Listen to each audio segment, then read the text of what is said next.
Back here now on the GSMC Chip Shot Football Podcast to continue on from the start of yesterday's series. I didn't get a chance to change the title of this segment, obviously, because I didn't accurately type it in yesterday. Yesterday was the NFC North, but I had it in as the NFC East. So today, we're actually going to get to talking and dissecting this NFC East division and giving my predictions on how I believe the standings will play out in 2024.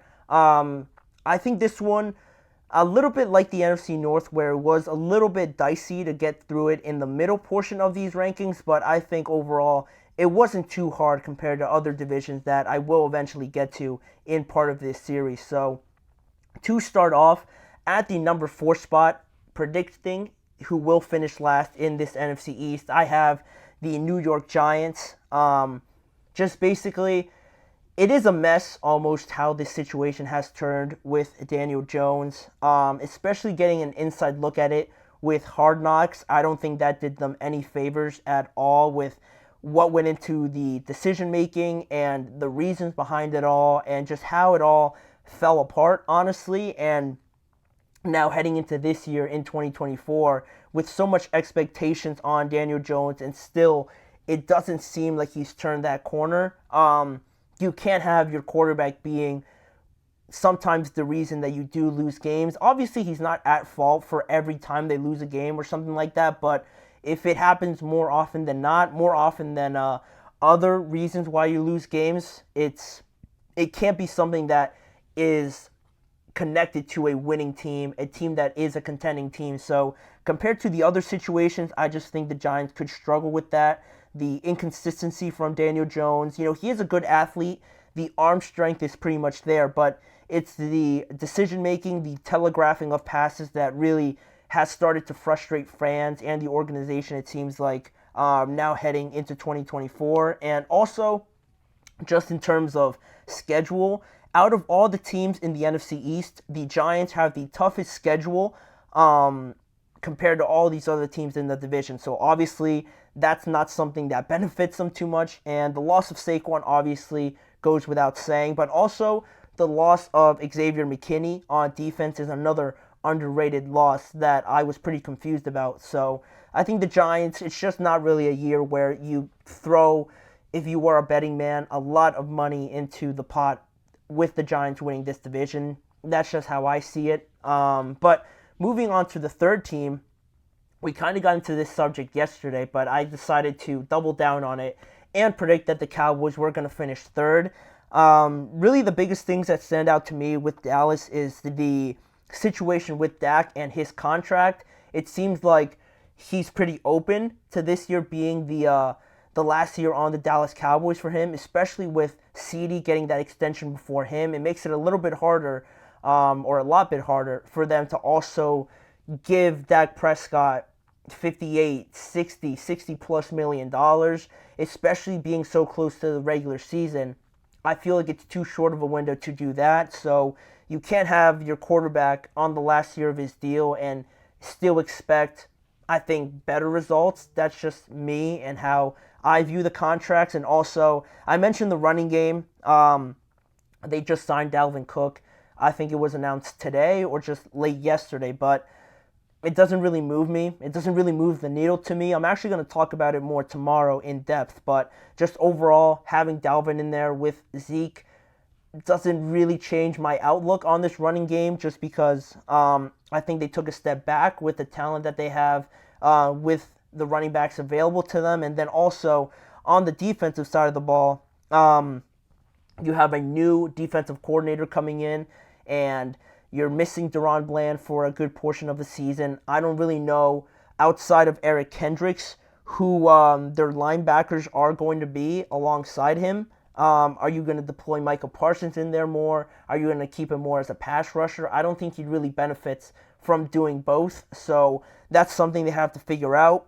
In terms of pass rushers also, they lost Dorrance Armstrong and Dante Fowler Jr., but you might look at a guy like DeMarcus Lawrence and say that, he's still there, obviously, but he has 10 sacks in the last 2 years, 6 in 2022, and he only recorded 4 last year. So you're going to need a little bit more than that alongside Michael Parsons for this defense to continue to produce at the level that they have been producing with Dan Quinn there. Now, obviously, he is gone. You bring in Mike Zimmer. How is that transition going to go? And similarly to the Giants, the Cowboys have the second toughest schedule of all the NFC East teams. They play 8 playoff teams from last year, so that's obviously going to be a challenge if you have, a bad running game or something like that. And also on the offensive side of the ball, you get CeeDee Lamb back in there. You guarantee him for the next 4 years, something like that. But outside of him, I still have questions with Brandon Cooks as a number 2. And then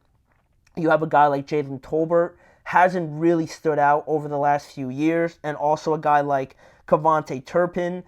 I don't think these guys scream ideal elite number 2 receivers alongside CeeDee Lamb. And I like Jake Ferguson. Jake Ferguson, their tight end, is a very capable and viable weapon for them, but you need more than that at the wide receiver position. Similarly to a team like the Steelers, right? You have George Pickens, you have CeeDee Lamb as your number 1s, but not a lot of people give the Steelers credit in that wide receiver room because of the lack of experience or relevancy from those other guys. So it is something that stands out, and I just feel like it's too much right now for the Cowboys to finish higher than number 2. So with that being said, the number 2 team that I predict to finish in the NFC East will be the Washington Commanders. And I might be buying in a lot on them. I might be buying a lot into their stock right now, but I just like the newness around this team. Similarly to the question I got from Antonio on the Bears, the Commanders are right there in making this quick switch, not only on the field, but in the organization, bringing in a new owner. I love Dan Quinn there as their head coach, their new general manager, Adam Peters, as well.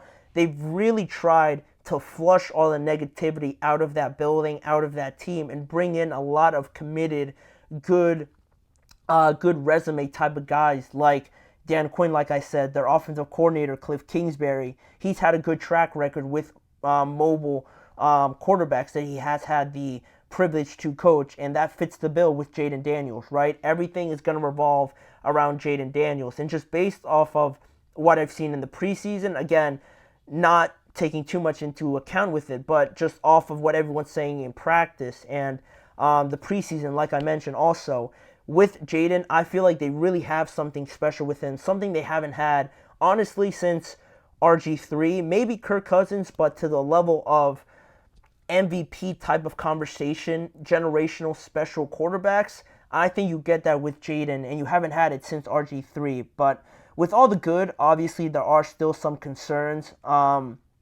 potentially with the wide receivers outside of Terry McLaurin.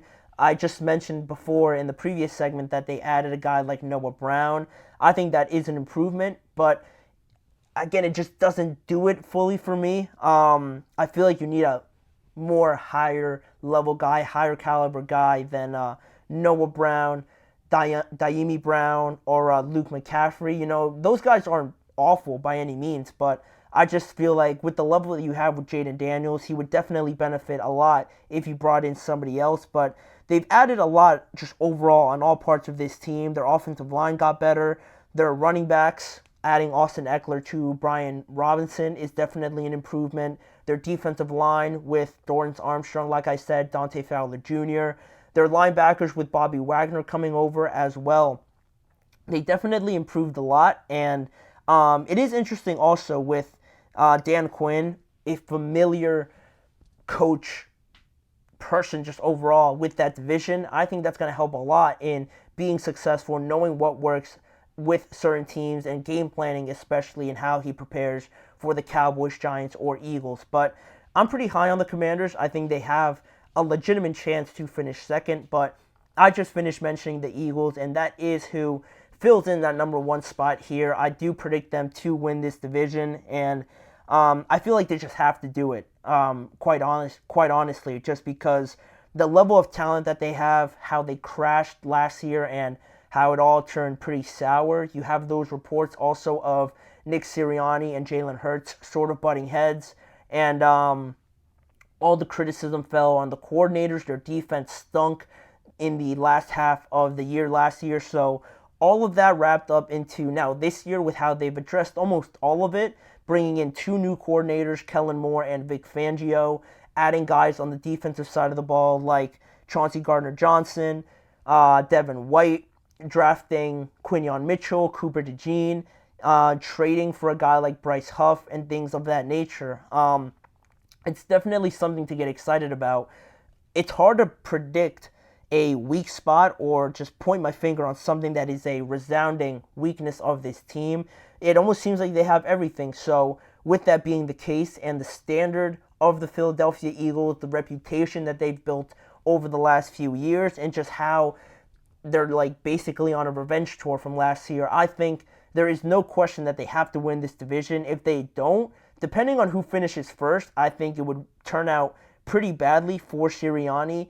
A lot of people have him on the hot seat already, so I think not winning the division, especially in the type of manner they might lose it in, if that were to happen, he definitely could be one to lose his job over that. Again, you can't fall short of expectations with the type of team that you have, especially. So I feel like they're in a good position to do this. They actually have the easiest schedule in the entire division. They're tied for the 21st hardest division in the NFL, so that's going to benefit them a lot more. They only play 6 playoff teams from 2023, and I think Jalen Hurts, obviously their quarterback, is going to have a better year than he did last year. I think all the turmoil and the confusion with the offensive coordinator really hurt his chances, so now this year, I think he's going to come back with a vengeance, I really do, and recover from how he performed in 2023. But that does it for the rankings. That's how I